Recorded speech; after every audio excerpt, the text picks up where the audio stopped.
શ્રી ગણેશાય નમઃ. જય શ્રી કૃષ્ણ મિત્રો. હર હર મહાદેવ. આ કથા ભગવાન શિવ અને માતા યશોદા વચ્ચેના એક દિવ્ય પ્રસંગનું વર્ણન કરે છે, જ્યાં શિવજી બાળકૃષ્ણના દર્શનની તીવ્ર ઈચ્છાથી સાધુનો વેશ ધારણ કરીને ગોકુળમાં નંદભવન પહોંચે છે. તેઓ ભિક્ષા માટે બૂમ પાડે છે, પરંતુ યશોદા પોતાના લાડલા કૃષ્ણની સેવામાં એટલા તલ્લીન હોય છે કે તેમને શિવજીનો અવાજ સંભળાતો જ નથી. એક વૃદ્ધ ગોપી શિવજીને જોઈને યશોદાને જાણ કરે છે, પરંતુ યશોદા શરૂઆતમાં શંકા અને રક્ષણાત્મક ભાવનાથી કૃષ્ણને બહાર લાવવાની ના પાડે છે, કારણ કે તેમને ડર છે કે કોઈ માયાવી તેમના લલ્લાને હાનિ પહોંચાડે. આ કથા ભક્તિ, માતૃપ્રેમ અને દિવ્ય દર્શનની મહત્તાને દર્શાવે છે. યશોદાનો કૃષ્ણ પ્રત્યેનો રક્ષણાત્મક પ્રેમ અને શિવજીની નિષ્કામ ભક્તિ આ કથાનો મુખ્ય સાર છે. આ કથા શ્રદ્ધાથી સાંભળવાથી શ્રી કૃષ્ણના બાળ રૂપના દર્શનનું પુણ્ય અને આશીર્વાદ પ્રાપ્ત થાય છે. તો શિવજી અને યશોદાની કથા સાંભળીશું. તો સાંભળતા પહેલાં તમે મારી ચેનલમાં નવા હોય તો મારી ચેનલને સબસ્ક્રાઈબ કરી બેલ આઇકન પ્રેસ કરી દેજો, જેથી મારા આવનારા વિડીયોની માહિતી આપ સુધી તુરંત પહોંચે. એવું કહેવાય છે કે એક વખત ભગવાન શિવ શંકરને પણ બાળ શ્રી કૃષ્ણના દર્શનની તીવ્ર ઈચ્છા થઈ. તેમણે સાધુનો વેશ ધારણ કરીને ગોકુળ પહોંચીને નંદ ભવનના દ્વાર પર ઊભા રહીને બૂમ પાડવા લાગ્યા, અલખ નિરંજન, અલખ નિરંજન સાથે તેમણે મધુર ભજન ગાવાનું શરૂ કર્યું. તે સમયે મૈયા યશોદા પોતાના લાડલા કાન્હાનું શણગાર કરી રહ્યા હતા. તેમનું સમગ્ર ધ્યાન પોતાના પ્રિય પુત્રની મુસ્કાન અને ચંચળતામાં ડૂબેલું હતું. એટલે બહારથી આવતા સાધુનો અવાજ તેમના કાને ન પહોંચ્યો. ભોલેનાથ ફરી ઊંચા અવાજે બૂમ પાડી, પરંતુ અંદરથી કોઈ જવાબ ન મળ્યો. ત્યારે બ્રજની એક વૃદ્ધ ગોપી ત્યાંથી પસાર થઈ રહી હતી. અચાનક તેની નજર દ્વાર પર ઊભેલા એક યોગી સંન્યાસી પર પડી. યોગી શાંતિથી પ્રતીક્ષા કરી રહ્યા હતા, જાણે કોઈ ખાસ જવાબ મેળવવાની ઈચ્છામાં સ્થિર ઊભા હોય. ગોપી તેમની પાસે ગઈ અને સ્નેહપૂર્વક પૂછવા લાગી, બાબા, તમે કોને બોલાવો છો? યોગીના વેશમાં ઊભેલા ભગવાન શિવ શંકરે ગંભીર સ્વરમાં જવાબ આપ્યો, માતે, હું આ ઘરની ગૃહસ્વામિનીને બોલાવું છું, પરંતુ કોઈ માતા મને ભિક્ષા આપવા બહાર આવતી નથી. હું ઘણી વારથી બૂમ પાડું છું, પણ કોઈ જવાબ નથી મળતો. ગોપીએ સહજતાથી પૂછ્યું, બાબા, તમને ભિક્ષા જોઈએ છે? ભોલેનાથે સ્મિત કરીને કહ્યું, હા માતે, મને ભિક્ષા જોઈએ છે. ગોપી બોલી, અહીં તો મને કોઈ દેખાતું નથી. તમે મારે ઘેર ચાલો, હું તમને ભિક્ષા આપીશ. જે માંગશો, જો મારી પાસે હશે તો અવશ્ય આપીશ. પરંતુ શિવ શંકરે શાંત ભાવે જવાબ આપ્યો, માતે, હું જ્યાં ભિક્ષા માંગવા જાઉં તો તે જ દ્વારેથી કંઈ મળી જાય તો સારું, નહીં તો હું બીજા દ્વારે નથી જતો. આ સાંભળીને ગોપીએ થોડી ચિંતાથી કહ્યું, તો મહારાજ, પછી તો આજે તમે ભૂખ્યા જ રહી જશો. ભોલે બાબાએ સરળતાથી જવાબ આપ્યો, જેવી પ્રભુની ઈચ્છા. ગોપીનું હૃદય આ વાતથી વ્યથિત થઈ ગયું. તેણે કહ્યું, અમારા ગામમાંથી કોઈ ભૂખ્યું જાય એ તો સમગ્ર ગોકુળ માટે લજ્જાની વાત છે. તમે અહીં જ રહો, હું અંદર જઈને જોઉં છું કે યશોદા રાણી ક્યાં છે. એમ કહીને તે નંદ ભવનની અંદર ગઈ. અંદરનું દ્રશ્ય મનમોહક હતું. મૈયા યશોદા પોતાના શ્યામ સુંદરનું શણગાર કરી રહ્યા હતા, લોરી ગાઈ રહ્યા હતા અને પ્રેમથી તેમને સુવડાવવામાં તલ્લીન હતા. બહાર ઊભેલા ભગવાન શંકર મનમાં કહી રહ્યા હતા, પ્રભુ, દર્શન આપ્યા વિના હું કેવી રીતે જાઉં? ગોપીએ અંદર આવીને કહ્યું, યશોદા રાણી, તમારા દ્વાર પર એક યોગી ઘણી વારથી ભિક્ષા માટે ઊભો છે. શું તમે તેનો અવાજ નથી સાંભળ્યો? યશોદાએ આશ્ચર્યથી કહ્યું, ના કાકી, મને તો કોઈ અવાજ સંભળાયો નથી.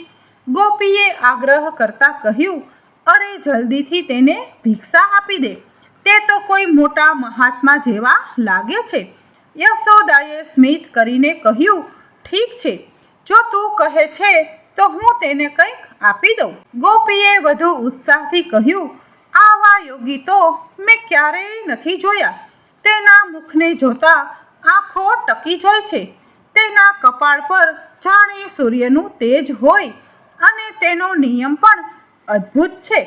જે દ્વારે ભિક્ષા માંગે છે ત્યાંથી જ તે લે છે, નહીં તો ભૂખ્યા પાછા ફરે છે. આ સાંભળીને યશોદા બોલી, અરે કાકી, તારી વાત સાંભળીને તો હું દક્ષિણા આપવાનું જ ભૂલી ગઈ. હમણાં લાવું. તેમણે સંદૂક ખોલી અને તેમાંથી થોડું ધન અને એક કિંમતી મોતીની માળા કાઢી. બોલી, જો આ મહાત્મા આટલા દિવ્ય આત્મા છે તો આ માળા હું તેમને અર્પણ કરીશ. બહાર ઊભેલા ભોલેનાથ મનમાં પોતાના પ્રિય શ્યામ સાથે કરી રહ્યા હતા, પ્રભુ, દર્શન આપવામાં આટલો સંકોચ કેમ? શ્યામ સુંદર હસતા બોલ્યા, ધન્ય છે તમે જે પોતાના સેવકના ઘરે પધાર્યા. આ અમારા માટે પરમ સૌભાગ્યની વાત છે. એટલામાં યશોદાએ પોતાના લલ્લાને પારણામાં મૂક્યા, દક્ષિણાની થાળી ઉઠાવી અને ગોપી સાથે બહાર આવ્યા. તેમણે યોગી રૂપમાં ઊભેલા શિવશંકરને જોયા અને તેમના ચરણોમાં પ્રણામ કરતા કહ્યું, બાબા, વિલંબ માટે માફી માંગુ છું. હું મારા લલ્લાનું શણગાર કરી રહી હતી. શિવશંકરે પ્રસન્ન થઈને કહ્યું, ધન્ય છે માતે, જેને આવા દિવ્ય બાળકની સેવાનું સૌભાગ્ય મળ્યું છે. જો શક્ય હોય તો તે પરમ દિવ્ય શિશુના દર્શન કરાવો ને. યશોદાએ વિનમ્ર સ્વરમાં કહ્યું, બાબા, મને માફ કરો. હમણાં જ મેં મારા લલ્લાને નવડાવ્યા છે. આ સમયે હું તેને બહાર નથી લાવી શકતી. ઠંડી હવા લાગી જશે. સાધુ વેશમાં ઊભેલા ભગવાન શિવે મધુર પરંતુ આગ્રહપૂર્ણ અવાજમાં કહ્યું, હે માતે, હું તમારા દ્વારે આવ્યો છું. મારી આ નાની વિનંતી પણ નહીં સ્વીકારો? યશોદાએ દ્રઢ સ્વરમાં જવાબ આપ્યો, ના બાબા, હું મારા લલ્લાને બહાર નહીં લાવું. તમે આ ભિક્ષા ગ્રહણ કરો અને મને માફ કરો. ત્યારે યોગી વેશમાં શિવે ભિક્ષાની થાળી તરફ જોઈને ગંભીરતાથી કહ્યું, મૈયા, આ મોતી અને ધન મારા માટે પથ્થરના ટુકડા છે. આનો મારે કોઈ ઉપયોગ નથી. મને આનો લોભ નથી કે નથી ઈચ્છા. જો તને જોઈએ તો આવા હીરા, મોતી, માણેક હું તને હમણાં આપી શકું, પરંતુ મારી ભિક્ષા તો તારા લલ્લાના દર્શન છે. એટલું કહેતા જ યોગી રૂપી શિવે પોતાના કમંડળમાંથી ચમચમતા હીરા મોતી કાઢીને યશોદાની ભિક્ષાની થાળીમાં મૂકી દીધા. આ જોઈને યશોદા અને સાથે ઊભેલી ગોપી બંને આશ્ચર્યચકિત થઈ ગયા. યશોદાએ ચિંતા ભર્યા સ્વરમાં કહ્યું, કાકી, આ સાધુ મને કોઈ માયાવી લાગે છે, એટલે જ આવી વાતો કરે છે. ગોપી ચૂપચાપ યશોદાનો કરુણ ચહેરો જોઈ રહી હતી. પછી યશોદાની આંખોમાં આંસુ ભરાઈ આવ્યા. તે બોલી, જુઓ બાબા, તમારા જેવા ઘણા માયાવી અગાઉ પણ આવી ચૂક્યા છે. બધા કહે છે કે તારો લલ્લો તો ખૂબ જ દિવ્ય બાળક છે, તેના દર્શન કરાવ, તેને અમારી ગોદમાં આપ. પરંતુ પછી તે જ લોકો તેના અનિષ્ટનો પ્રયાસ કરે છે. મારા લલ્લાએ તમારું શું બગાડ્યું છે કે તમે લોકો તેના શત્રુ બની ગયા છો? યશોદાનો સ્વર કઠોર થઈ ગયો. ભિક્ષા જોઈએ તો લઈ લો, નહીં તો તમારા સ્થાને પધારો. હું મારા લલ્લાને બહાર નહીં લાવું. યોગી રૂપી શિવ બોલ્યા, અરે મૈયા, આટલી કઠોર ન બન, ખૂબ દૂરથી આવ્યો છું. યશોદાએ દ્રઢતાથી જવાબ આપ્યો, ભલે તમે કૈલાસ પર્વત પરથી આવ્યા હો, હું મારા લલ્લાને નહીં બતાવું. જો તમે કૈલાસથી આવ્યા છો તો ત્યાં ભગવાન શિવના દર્શન કરી લેતા. અહીં કયા કામે આવ્યા છો? યોગી રૂપમાં ઊભેલા ભોલેનાથ સ્મિત કરીને કહ્યું, ભોળી મૈયા, ભગવાનના સાક્ષાત દર્શન કરવા મુશ્કેલ નથી, પરંતુ તેમના બાળ રૂપના દર્શન અતિ દુર્લભ છે. ઘણા યુગોમાં એક વખત આવો અવસર આવે છે, એટલે દર્શનની લાલસામાં અહીં આવ્યો છું. છતાં યશોદાનું મન ન પીગળ્યું. તેમણે કહ્યું, બાબા, મને માફ કરો, હું મારા લલ્લાને બહાર નહીં લાવી શકું. મારા પતિની આજ્ઞા છે કે કોઈ અજાણ્યા વ્યક્તિની સામે લલ્લાને ન લાવવું, ભલે ગમે તે થાય.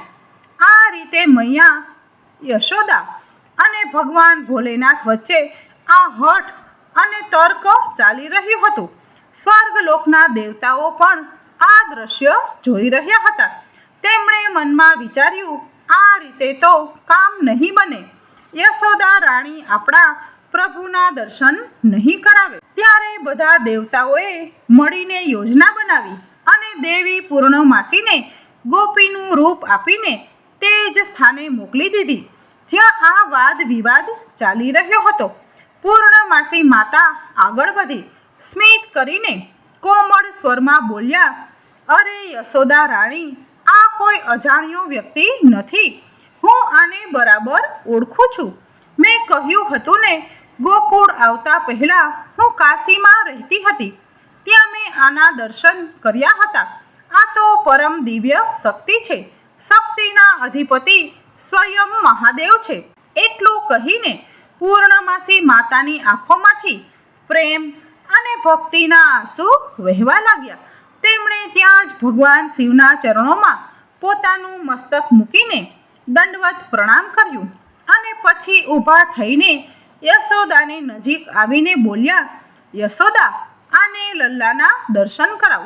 આનો આશીર્વાદ મેળવીને તારો લલ્લો પ્રસન્ન અને સુરક્ષિત રહેશે. યશોદાએ થોડા સંકોચ ભર્યા સ્વરમાં પૂછ્યું, શું તું સાચું કહે છે બુવા?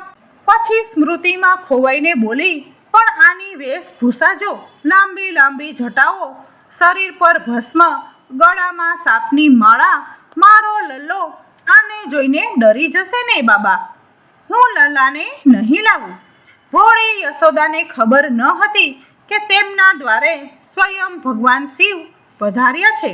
યશોદાની વાત સાંભળીને પૂર્ણમાસી માતાએ ગંભીર સ્વરમાં કહ્યું, ના યશોદા રાણી, આના દર્શનથી જ બધા ભય નષ્ટ થઈ જાય છે, બધી અડચણો દૂર થઈ જાય છે. તું આના પર વિશ્વાસ કર, હું તને જૂઠું નથી કહેતી. એટલામાં સાથે ઊભેલી બીજી ગોપી પણ બોલી ઉઠી, અરે યશોદા રાણી, આ પૂર્ણમાસી બુવા તો ક્યારેય જૂઠું નથી બોલતી. યાદ છે, જ્યારે આ પહેલી વખત ગોકુળ આવી હતી ત્યારે આણે તને આશીર્વાદ આપ્યો હતો કે તને પણ એક લલ્લો થશે. તે સમયે તો તે આશા છોડી દીધી હતી, પણ બુવાની વાત સાચી નીકળી. આની વાત માની લે.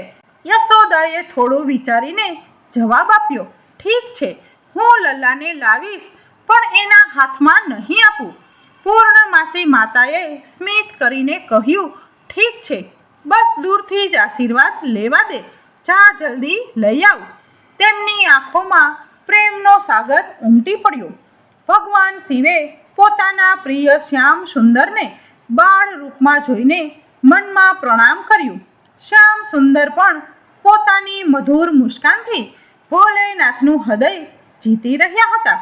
પછી શિવ શંભુએ ધીમા સ્વરમાં યશોદાને કહ્યું, મૈયા, જો તારી આજ્ઞા હોય તો હું આના ચરણોમાં મારું મસ્તક મૂકી શકું?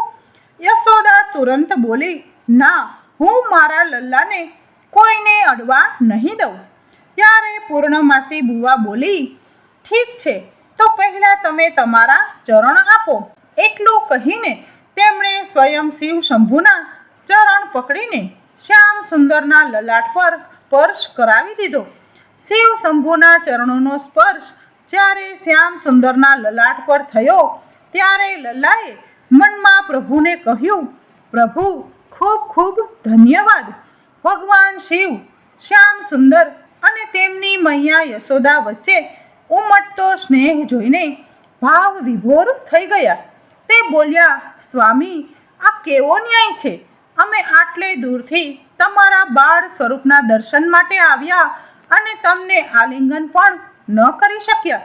જે શ્રી ચરણોમાંથી પવિત્ર ગંગા પ્રગટ થઈ, જેને અમે અમારા મસ્તકે ધારણ કરીએ છીએ, તે ચરણોને એકવાર અડી લેવા દો. એટલું કહેતા જ ભગવાન શિવે પોતાના શરીરનું એક અદ્રશ્ય રૂપ બનાવ્યું અને તેનાથી શ્યામ સુંદરના શ્રી ચરણોનો સ્પર્શ કર્યો. તેમના હૃદયમાં ભક્તિનો જ્વાર ઉમટી પડ્યો અને તેઓ પોતાના પ્રિય સ્વામીની સ્તુતિ પુરુષ સૂક્તથી કરવા લાગ્યા, જે શ્રી કૃષ્ણને અતિ પ્રિય છે. પછી યોગી વેશ ધારી શિવ શંભુએ પ્રેમથી યશોદા તરફ જોઈને કહ્યું, મૈયા, આ યુગમાં આ તારો લલ્લો મારી નયનો નિહાળે મારી તરસી આંખો આજે તૃપ્ત થઈ ગઈ. યશોદાએ સ્મિત કરીને કહ્યું, યોગી બાબા, હવે ભિક્ષા તો લઈ લો.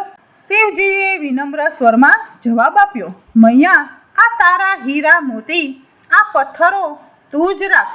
આ મારે ક્યાં કામના? હું તો તારા લલ્લાના દર્શન કરીને માલા માલ થઈ ગયો. આ જ મારી ભિક્ષા હતી. એટલું કહીને યોગી વેશ ધારી શિવ શંભુ ત્યાંથી અંતર્ધ્યાન થઈ ગયા. આવું અનુપમ દ્રશ્ય જોઈને સ્વર્ગલોકના દેવી દેવતાઓ પ્રસન્ન થઈને પુષ્પવૃષ્ટિ કરવા લાગ્યા. મિત્રો, આ કથા ભક્તિ, માતૃપ્રેમ અને દિવ્ય દર્શનની મહત્તાને દર્શાવે છે અને તમારા મિત્રો સાથે શેર કરજો. હર હર મહાદેવ. જય શ્રી કૃષ્ણ મિત્રો.